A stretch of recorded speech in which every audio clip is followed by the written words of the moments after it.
Each week, American History TV's American Artifacts visits museums and historic places. Fraunces Tavern is at 54 Pearl Street, which is the corner of Pearl and Broad Street in Lower Manhattan. This building was built originally in 1719 by the Delancey family. And then in 1762, Samuel Fraunces purchased 54 Pearl Street, and he opened up the Queen's Head Tavern.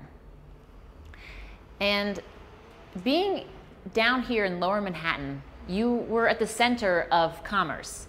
So it was location, location, location. It was a very popular tavern. Soon the politics of the time started really kicking up, and Samuel Fraunces was a patriot, and so having a tavern named after your king and queen was not a good idea. So people just often referred to it as Sam Fraunces' Tavern, which is what we know the building as today.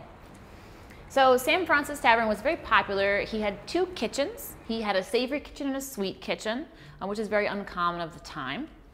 Now, the British occupied New York early on in the war, and Sam Fraunces saw the writing on the wall. He knew this was going to happen, so he left to New Jersey with his family, and he left his loyalist son-in-law to run the tavern. The British captured him in New Jersey and brought him back to New York, where they forced Sam Fraunces to, as a prisoner of war, to serve one of the British generals at a different location. And so Sam Fraunces was an entrepreneur. I mean, he started this tavern, this fancy mansion. It was very popular. So being forced to work for free really rubbed him the wrong way. And as a patriot, he used this as an opportunity to help the cause. So he would listen in to what the British generals were saying at the dinner table, and he would report that intelligence back to the Continental Army. He also would save table scraps and any kind of clothing and give them to the prisoners in New York City. Now, not many people know this, but in the prison ships in New York Harbor, more men died in those prison ships than on the battlefield. So that's, Sam Fraunces was really helping the cause.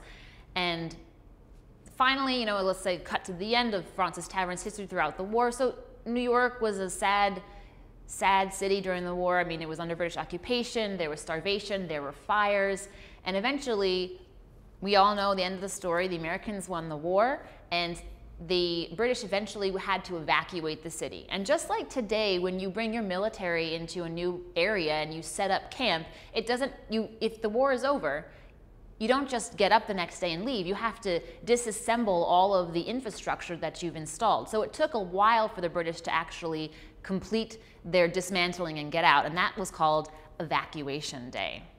So Washington triumphantly marched into New York City on Evacuation Day, and the British all got on their ships and left. And the governor of New York, George Clinton, actually hosted a dinner here at Fraunces Tavern for Evacuation Day.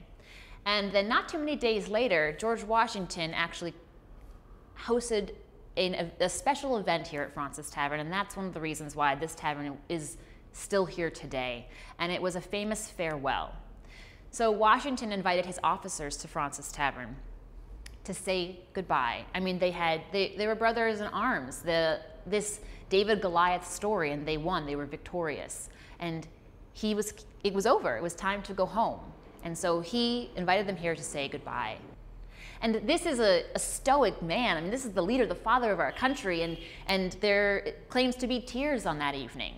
So that happened here in this long room at Fraunces Tavern, which you can visit today, and it's set up as it would have been back in the colonial times. You've been watching a preview of our weekly half-hour American Artifacts program.